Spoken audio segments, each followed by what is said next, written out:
प्रमाण पत्र प्राप्त कर रहे हैं। रौनक प्राथमिक विद्यालय दसौली, ओम गुप्ता प्राथमिक विद्यालय बेहटा लखनऊ, ईशा बेसिक विद्यालय पैकरामऊ लखनऊ, सिमरन प्राथमिक विद्यालय सोनवा 2, मयंक वर्मा प्राथमिक विद्यालय देवरी रुखारा 2। ये सभी बच्चे बालक और बालिकाएं प्रेरक बालक और प्रेरक बालक के रूप में जाने जा रहे हैं, क्योंकि इन लोगों ने अपनी निर्धारित दक्षताओं का हासिल कर लिया है। उनके अभिभावक जो बधाई के पात्र हैं, इन्होंने पूरा सहयोग किया है लॉकडाउन के पीरियड में भी, और आज भी अपने बच्चों की पढ़ाई में इनका पूरा सहयोग रहा है। और इन सब बच्चों के लिए भी परम सौभाग्य की बात है कि आज माननीय मुख्यमंत्री जी का आशीर्वाद इन बच्चों को प्राप्त हो रहा है।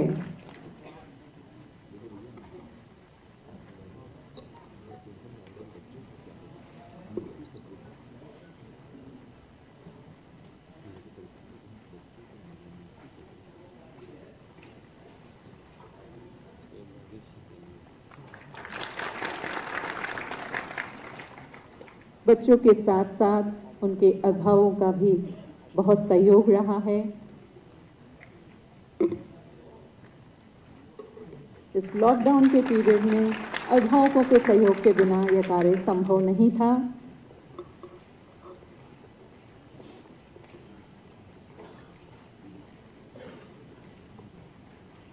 बहुत बहुत बधाई के पात्र हैं उनके अभिभावक भी और वो नन्हे मुन्ने बालक और बालिकाएं भी। अब मैं माननीय मुख्यमंत्री जी से सादर निवेदन करूंगी कि आप हम सबका मार्गदर्शन करें और अपने आशीर्वचनों से हम सबको उपकृत करने की कृपा करें। आपका सानिध्य और आपका व्यक्तित्व हमेशा हम सबको प्रेरणा देता है।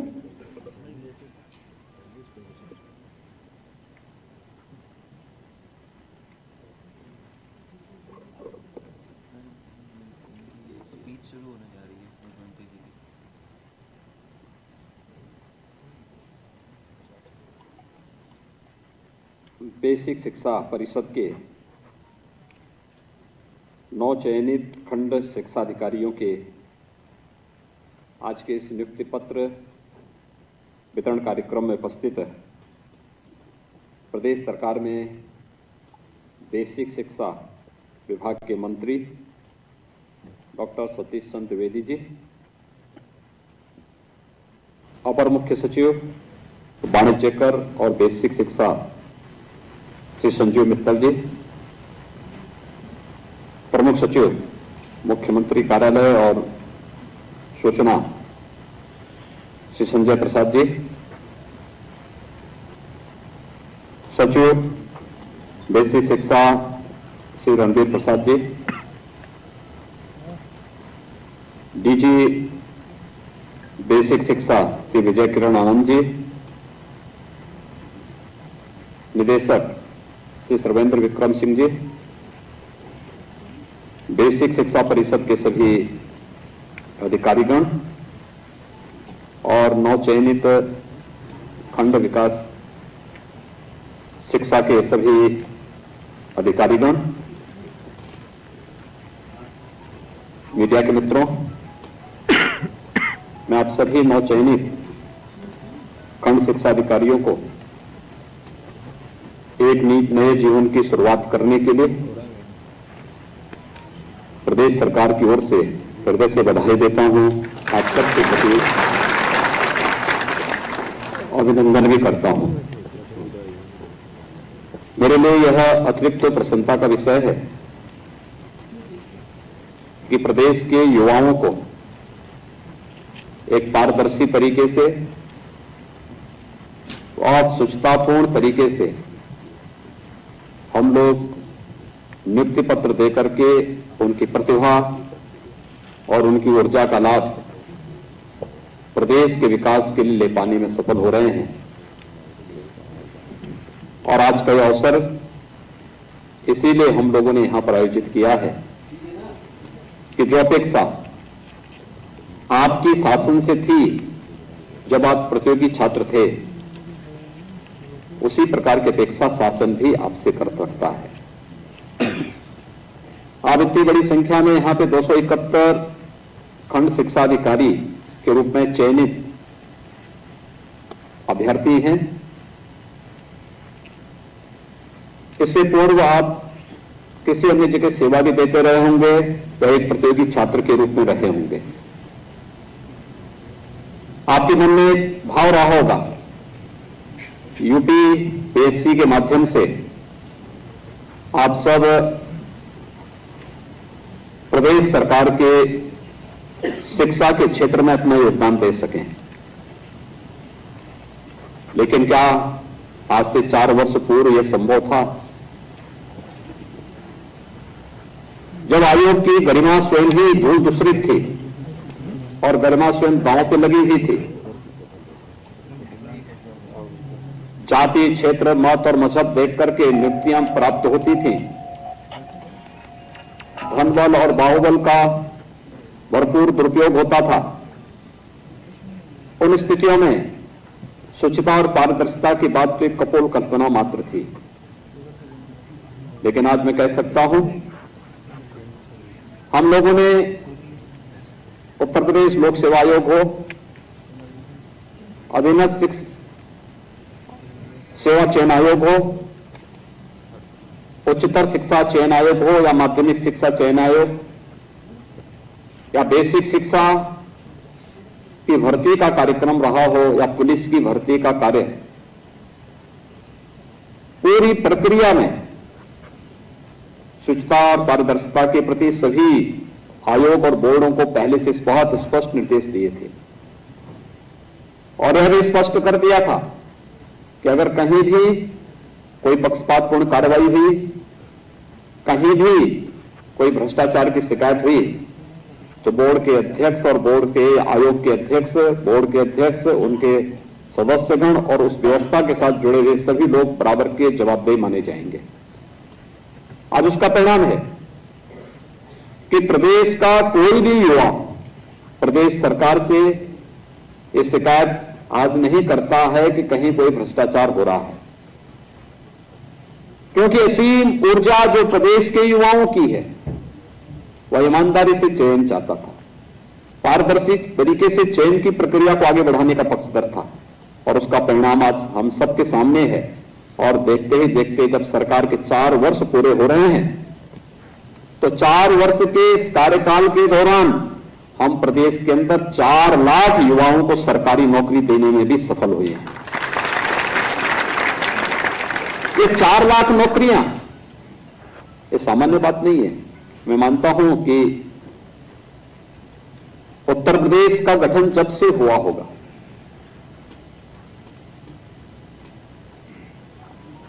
जनवरी 1950 को इसका नोटिफिकेशन हुआ था। यद्यपि उससे पहले जो उत्तर प्रदेश था, उत्तर प्रदेश नाम से नहीं था, संयुक्त प्रांत के नाम पे था। लेकिन 24 जनवरी 1950 से जिस उत्तर प्रदेश का गठन एक नोटिफिकेशन के माध्यम से हुआ,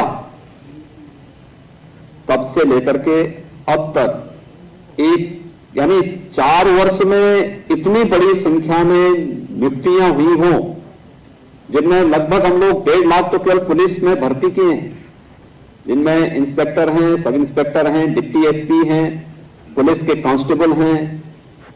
पीएससी की 54 कंपनियां जो समाप्त कर दी थी पिछली सरकारों ने, मुझे देख के ताज्जुब होता था जब यहां हर दूसरे तीसरे दिन एक दंगा होता था, बड़ा दंगा है। संपत्ति या जनहानि इस पक्ष की हो उस पक्ष की हो, लेकिन प्रभावित प्रदेश होता था, छवि प्रदेश की खराब होती थी, कॉमन मैन प्रभावित होता था। और पुलिस इसलिए सहाय होती थी कि जहां उत्तर प्रदेश के पास 3 लाख का पुलिस बल होना चाहिए था, वह 1.25 लाख तक सीमित रह गया था। कानून व्यवस्था को बनाए रखने के लिए पीएससी की जो भूमिका होनी चाहिए थी, उसकी 54 कंपनियां समाप्त कर दी गई थी। हम लोग आए, हम लोगों ने कहा कि पूरी पारदर्शी तरीके से भर्ती की प्रक्रिया होनी है, भर्ती की प्रक्रिया में महिलाओं को प्राथमिकता दी जाए।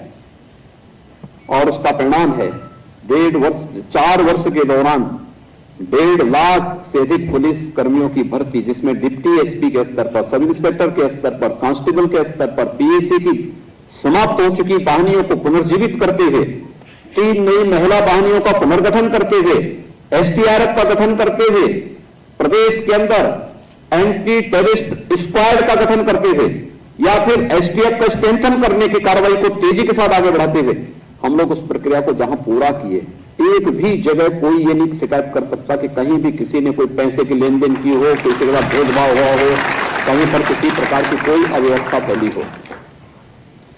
ऐसे ही शिक्षा में भी था, लंबी लड़ाई लड़ी गई,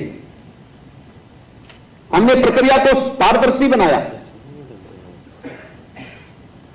और भर्ती बोर्ड को इस बात के लिए पूरी तरह जहां स्वतंत्रता दी कि स्वतंत्रता इस बात की कि चयन की प्रक्रिया पूरी पारदर्शी होनी चाहिए, पूरी तरह ईमानदारीपूर्ण होनी चाहिए, किसी भी युवा के साथ भेदभाव नहीं होना चाहिए, लेकिन समयबद्ध भी कार्यक्रम होना चाहिए। और आज मुझे बताते हुए प्रसन्नता है कि काफी बड़े पैमाने पर ये जो 1,20,000 से अधिक बेसिक शिक्षा परिषद के ही शिक्षकों की भर्ती की प्रक्रिया हम लोगों ने की है, इसमें बेसिक शिक्षा का ही 1,20,000 है, माध्यमिक का अलग है, उच्च का अलग है, टेक्निकल का अलग है, मेडिकल का अलग है।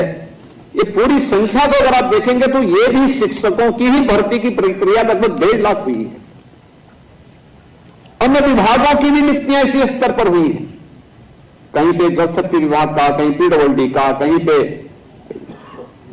अन्य लोक निर्माण विभाग का, अन्य अलग अलग विभागों की भी भर्ती की प्रक्रिया को भी हम लोगों ने उसी ग्रामीण विकास का, पंचायती राज का, नगर विकास का, जहां भी थी उस प्रक्रिया को तेजी के साथ आगे बढ़ाने का कार्य किया। 4 वर्ष में 4 लाख से अधिक नियुक्ति की प्रक्रिया को पूरी पारदर्शी तरीके से आगे बढ़ाते हुए प्रदेश की युवा ऊर्जा का उपयोग प्रदेश के निर्माण में, प्रदेश के विकास में हम लोगों ने लेने का कार्य किया।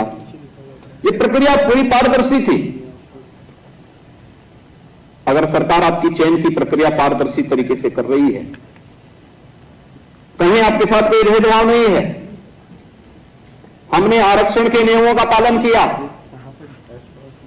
यहां तक कि 10% आर्थिक रूप से सामान्य जाति के लोगों को भी आरक्षण दी जाने वाली उस व्यवस्था को भी यहां पर इस प्रक्रिया के साथ जोड़ा गया। अगर पूरी प्रक्रिया को पूरी पारदर्शी तरीके के साथ सरकार ने आगे बढ़ाया है, तो सरकार की आप सबसे अपेक्षा होगी कि इसी प्रकार की पारदर्शी तरीके के साथ, पूरी ईमानदारी और पूरी प्रतिबद्धता के साथ आप सब भी अपने अपने क्षेत्र में कार्य करेंगे। मैं आपसे पूछना चाहता हूं, आप में से क्या किसी को कहीं सिफारिश करने की आवश्यकता पड़ी? हाथ उठा के बोल दो, इशारा कर दो। यहां पे आप में से किसी को कहीं सिफारिश करने की आवश्यकता पड़ी? किसी नेता से, किसी मंत्री से, किसी अधिकारी से, किसी अन्य जगह से? और ऐसा तो नहीं कि किसी मंत्री, किसी अधिकारी या किसी नेता के घर के लोग पैसा लेने के लिए, वसूलने के लिए आपके घरों में, आपके आसपास चले हों? लेकिन ये पहले होता था, 2017 के पहले होता था। कोई खानदान ऐसी होती थी कि जो अलग अलग भर्ती उनको आवंटित हो जाती थी। ये फलाना भाई देखेगा, ये फलाना चाचा देखेगा, ये फलाना भतीजा देखेगा, ये फलाना देखेंगे, ये सब होता था ना यहाँ पे। एक चाचा, काका, मामा, नाना, ये सब पहले महाभारत में आपने सुना होगा, या पिछले 2012 से 2017 के बीच में अपने नाम सुने होंगे। ये महाभारत के वही पात्र हैं जिन्होंने फिर से जन्म लिया। और ये लोग जैसे महाभारत करके भारत की प्रगति को पूरी तरह बाधित किए थे, इन लोगों ने फिर से प्रदेश के विकास को बाधित किया था। ये विकास के बाधक तत्व हैं। जब किसी ईमानदार व्यक्ति को नौकरी देनी हो, ईमानदारी से उसकी योग्यता और उसकी क्षमता के आधार पर तब ईमानदारी नहीं दिखती थी। पहले जाति, और जाति में भी अगर कोई अच्छा ईमानदार व्यक्ति, उसको नहीं, फिर पैसा, और फिर ये भी देखते थे कि पैसे के साथ साथ तो ये भी देखते थे कि ऐसा तो नहीं भी परिवार की कोई अयोग्य लड़की है तो उसका शादी के लिए कोई बड़ी मिल जाए, चलिए इसी बहाने हो जाए, ये भी सब कारक बनते थे। लेकिन इसका खामियाजा किसको भुगतना पड़ता था? प्रदेश को। प्रदेश की 22 करोड़ 24 करोड़ जनता इससे प्रभावित होती थी। प्रदेश पिछड़ता गया।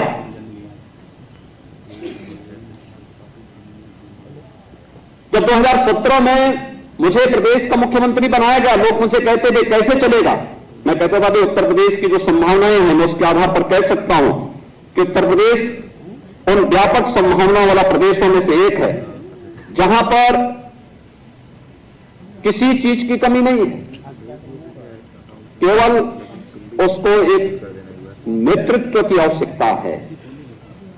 यहां पे हमारे पास सारा सिस्टम है।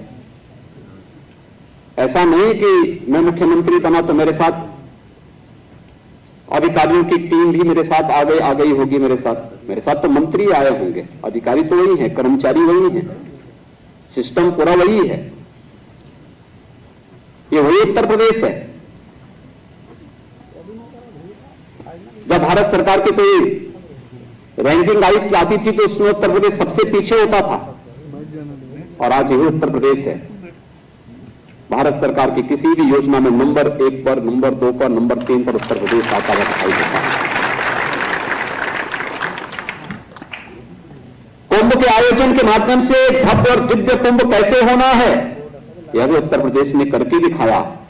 और वैश्विक महामारी कोरोना में जब दुनिया की बड़ी बड़ी ताकतें पस्त हो गई तो भी प्रधानमंत्री जी के मार्गदर्शन में उत्तर प्रदेश ने अपनी कार्य क्षमता को देश के सामने प्रस्तुत किया कि नहीं कैसे प्रबंधन होना है।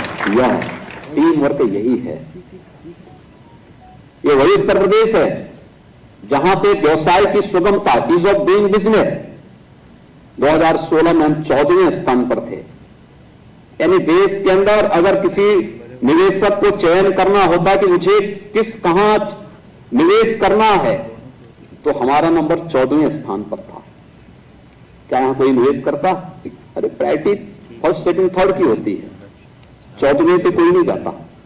और आज मात्र 4 वर्ष में हमारी टीम ने ऐसा प्रयास किया, ऐसा कार्य किया कि उत्तर प्रदेश में ईज ऑफ डूइंग बिजनेस में यानी व्यवसाय की सुगमता में उत्तर प्रदेश नंबर 2 पर है। अर्थव्यवस्था में जब कोई बाहर का राष्ट्राध्यक्ष आता था, कोई राजदूत आता था या कोई निवेशक आता था, हम उनसे बातचीत करते थे, प्रदेश के प्रेजेंटेशन को प्रस्तुत करते थे, प्रदेश के बारे में बताते थे। लोग कहते थे उत्तर प्रदेश, तो हम लोग कहते थे उत्तर प्रदेश आबादी के हिसाब से सबसे बड़ा प्रदेश है, लेकिन ये देश की 5वीं या 6ठी अर्थव्यवस्था है, हम ये कहते थे। आज मैं कह सकता हूं 4 वर्ष के दौरान उत्तर प्रदेश देश की दूसरी अर्थव्यवस्था हो चुकी है, नंबर 2 की अर्थव्यवस्था हो चुकी है।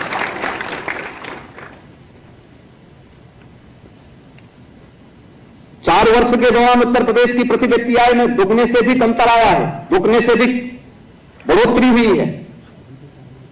ये सभी प्रयास करने से होते हैं, टीम वर्क से होते हैं, और यही शिक्षा आपसे भी की जाती है, क्योंकि शिक्षा से आप जुड़े, आपका जुड़ाव है वह भी बेसिक शिक्षा से। बेसिक शिक्षा में पिछले 4 वर्ष के दौरान कितना परिवर्तन हुआ है हर व्यक्ति जानता है। ये जो परिवर्तन देखने को मिला है, ये जो परिवर्तन देखने को मिला है, ये भी सामूहिक प्रयास का हिस्सा है, टीम वर्क है, एक टीम वर्क। इसमें हम ये नहीं कह सकते कि ये सब मैंने किया है। मेरी टीम, मेरा मंत्री परिषद है, मेरी टीम का पार्ट हमारे प्रशासनिक अधिकारीगण है, मेरी टीम का पार्ट हमारे कर्मचारी हैं। एक एक चेन जब बनती है, एक दूसरे के साथ जुड़ती है, तब विकास और योजनाएं आगे बढ़ती है।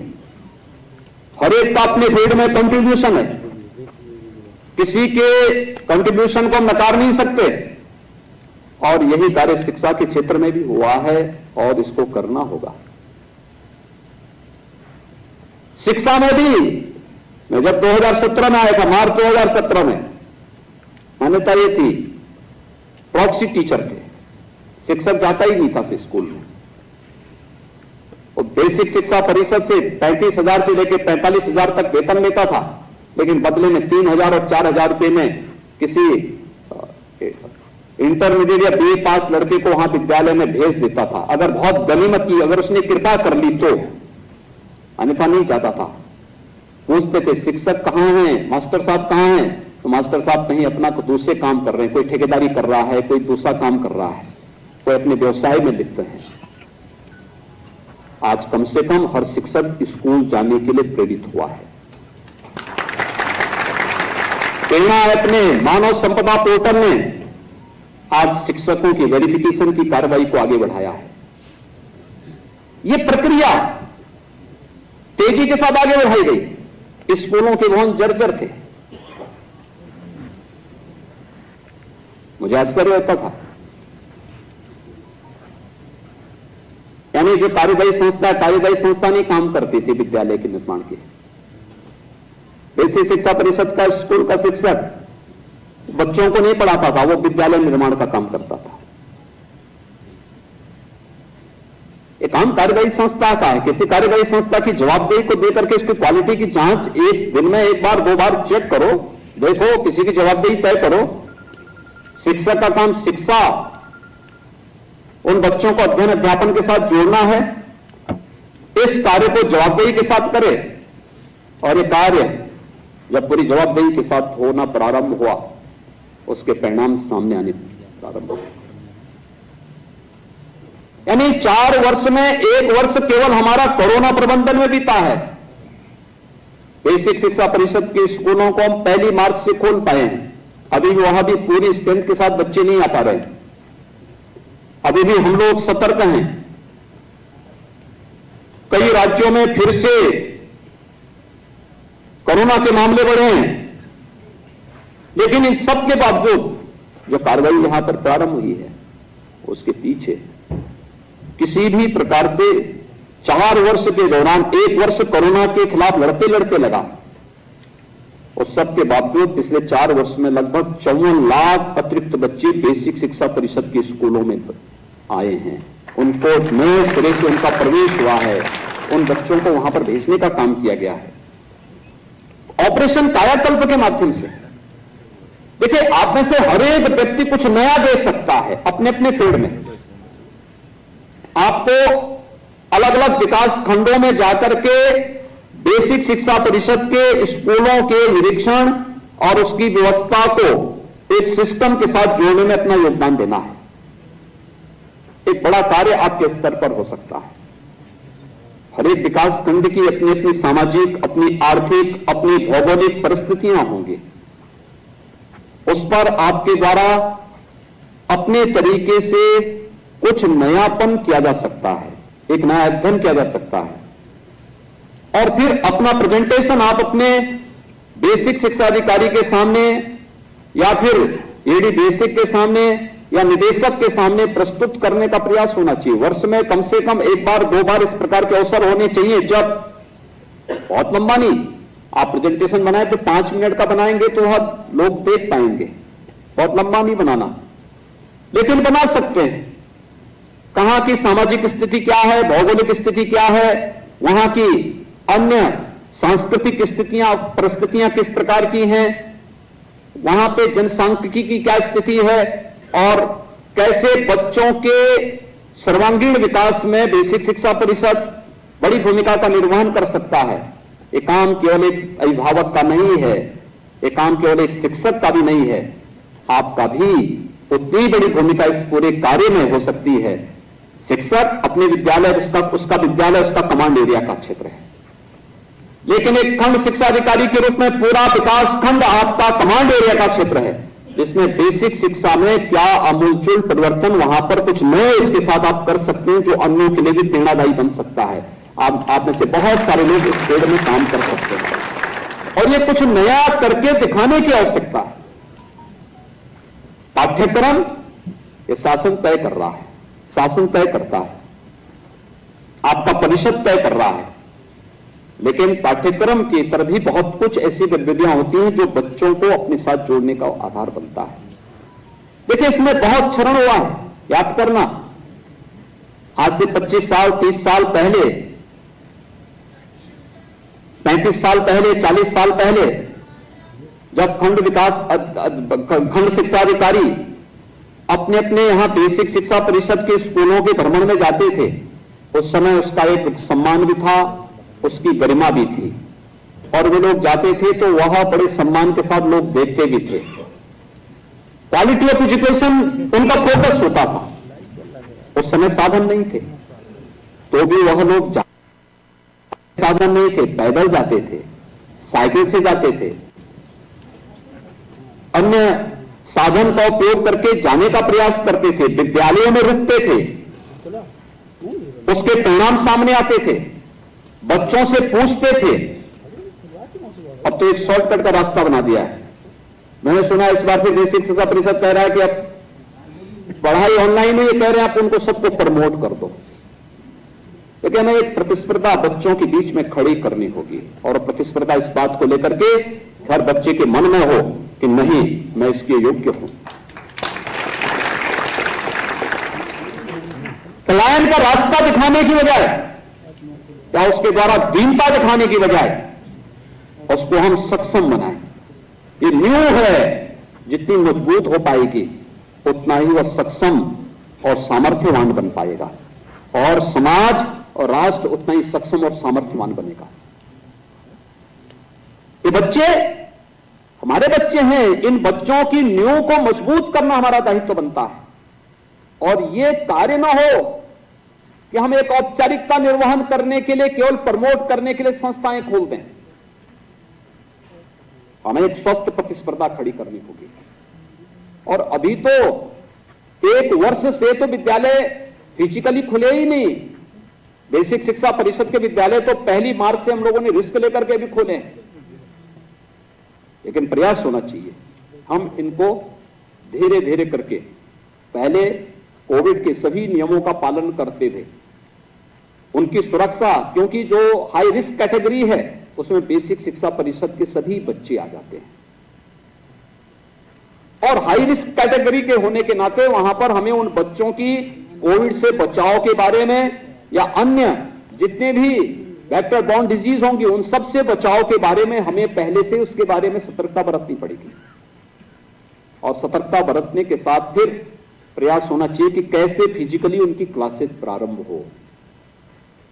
जो बच्चे आ रहे हैं उनको पहले चरण में, छोटे बच्चे हैं, पहली क्लास में, दूसरी क्लास में, उनको देखना चाहिए अक्षर ज्ञान है या नहीं है। हम वहां से शुरुआत कर लें,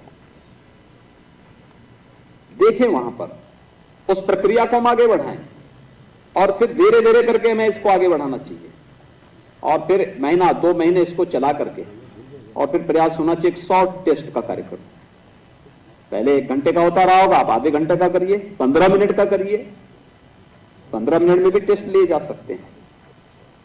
उन बच्चों का एक अलग अलग तरीके से भी हम मौखिक भी उनका वो ले सकते हैं। एक व्यवस्था, उनके मन में एक भाव आना चाहिए, प्रतिस्पर्धा का भाव होना चाहिए, स्वस्थ प्रतिस्पर्धा, वह बच्चा आगे बढ़ सके। एक औपचारिकता नहीं, लेकिन हमें उसको प्रोत्साहन देना पड़ेगा, प्रोत्साहित करना पड़ेगा। आज जब सरकार शिक्षा में इतना खर्च कर रही है, इतना सहयोग कर रही है, बेसिक शिक्षा परिषद में तो हम उनको यूनिफॉर्म भी दे रहे हैं, 2 यूनिफॉर्म दे रहे हैं, बैग दे रहे हैं, बुक्स दे रहे हैं, जूते मोजे दे रहे हैं, स्वेटर भी उपलब्ध करा रहे हैं, ये सभी सुविधाएं उपलब्ध हो रही हैं। मिड डे मील के भी हम लोगों ने मेनू तैयार करने के लिए कहा, इस प्रकार का तैयार करिए कि बच्चों के लिए रोचक बन सके, पौष्टिक भी हो, उनके लिए रोचक भी हो, दोनों चीजें हैं। हम बच्चों को केवल पौष्टिक के आधार पर केवल खिचड़ी नहीं खिला सकते, हमें यह भी देखना है कि उसकी रुचि भी हो, उसके साथ जुड़े, उसका आकर्षण का केंद्र बिंदु बने। विद्यालय की लाइब्रेरी हो। आज विद्यालय में हमने एक ऑपरेशन कायाकल्प के अंतर्गत जो कार्य 4 वर्ष पहले प्रारंभ किया था, आज उसके बहुत अच्छे परिणाम आ रहे हैं। बेसिक शिक्षा परिषद उस कार्यक्रम को और तेजी के साथ आगे बढ़ा रहा है, जिसमें विद्यालय की फ्लोरिंग है, बालक बालिकाओं के लिए अलग अलग टॉयलेट है, उनके लिए पेयजल की सुविधा है, सोलर पैनल या लाइट की व्यवस्था वहां पर देने की व्यवस्था की गई है। फर्नीचर की बनने की कार्रवाई भी बहुत अच्छे ढंग से आगे बढ़ा है, फर्नीचर देने की कार्रवाई हुई है। ये सभी प्रक्रियाएं तेजी के साथ आगे बढ़ी हैं और फिर इसमें स्मार्ट क्लास और लाइब्रेरी की व्यवस्था। लेकिन इन सब में तकनीक का अपना महत्व होगा और तकनीक को अपना करके सकारात्मक भाव के साथ उसको आगे बढ़ा करके आप एक बहुत बड़ा कार्य कर सकते हैं। आप सब सौभाग्यशाली हैं। देश के सबसे बड़े बेसिक शिक्षा परिषद के साथ आप सबको जुड़ने का अवसर प्राप्त हो रहा है। याद रखना, नौकरी की शुरुआत आप जैसे कर लेंगे आपके कैरियर को वह उसी रूप में आगे बढ़ाएगा। मैंने देखा है बहुत सारे अधिकारी अच्छा ब्राइट कैरियर के साथ प्रवेश करते हैं, लेकिन बाद में अपनी भ्रष्ट गतिविधियों के कारण शुरुआत में लड़खड़ाने लगते हैं और फिर लड़खाते लड़खाते मध्यकाल तक आते आते ऐसी स्थिति हो जाती है कि विभाग भी और व्यवस्था भी उनको धक्का देकर के बाहर करना चाहता है कि अब ये इस व्यवस्था के लिए खतरा हो चुके हैं, इनको बाहर करो। सरकार को उनको बर्खास्त करना पड़ता है, उनकी सेवाएं समाप्त करनी पड़ती है। उसके सामने पश्चाताप के अलावा कुछ भी नहीं बचता है, क्योंकि उसके बाद तो उसके सामने कोर्ट को फेस करने और फिर सजा के अलावा कुछ नहीं बचता है। और मैं चाहूंगा कि बेसिक शिक्षा परिषद में भी एक पारदर्शी और सुचितापूर्ण व्यवस्था देने के लिए आप सबको अपने अपने विकास खंडों में एक बहुत बेहतर व्यवस्था बनाने के लिए तैयार होना होगा और खासतौर पर इस बात के तय करना, यानी एक सामान्य नैतिकता है। एक शिक्षक छुट्टी लेने के लिए आ रहा है, छुट्टी सैंक्शन का आधार हम पैसा बना देंगे, तो बहुत खराब स्थिति है। कोई बीमार है, हम बीमारी के सही सर्टिफिकेट मांग करके उसकी छुट्टी को सैंक्शन कर ले, न कि पैसा लेकर के छुट्टी सैंक्शन होने की कार्रवाई हो। ये ठीक नहीं है। इस प्रकार की स्थितियां नहीं होनी चाहिए। या विद्यालय बदलने की ट्रांसफर की एक प्रक्रिया एक पॉलिसी के अंतर्गत सरकार करती है, उसमें भी अगर पैसे के लेन देन की बात कोई करने लग जाए तो गंभीर बात है। ये चीजें नहीं स्वीकार होनी चाहिए। हम ध्यान रखें, हमारी कार्य पद्धति इतनी सुचितापूर्ण होनी चाहिए, इतनी पारदर्शी होनी चाहिए, कोई हम पर उंगली न उठाए। उत्तर प्रदेश सरकार ने 7वां वेतन आयोग प्रदेश के अंदर लागू किया है। हर एक को बेहतर सुविधाएं देने का प्रयास कर रहा है। हमने तो कोविड-19 के दौरान भी किसी कर्मचारी और किसी अधिकारी के वेतन में न कटौती की और न लेट ही होने दिया। हर महीने के पहले सप्ताह में ही हर अधिकारी हर कर्मचारी को वेतन मिला है, उसकी सारी सुविधाएं मिली हैं। ये पूरे प्रदेश के अंदर किया गया। 14 लाख कर्मचारी हैं, सभी को समय पे वेतन मिला है, समय पे सारी सुविधाएं मिली है। कोविड-19 के दौरान जब दुनिया की अर्थव्यवस्था डगमगाने लग गई थी, प्रदेश ने कोई भी किसी भी प्रकार कर्मचारियों के हितों के साथ कोई किसी प्रकार का कोई खिलवाड़ नहीं होने दिया।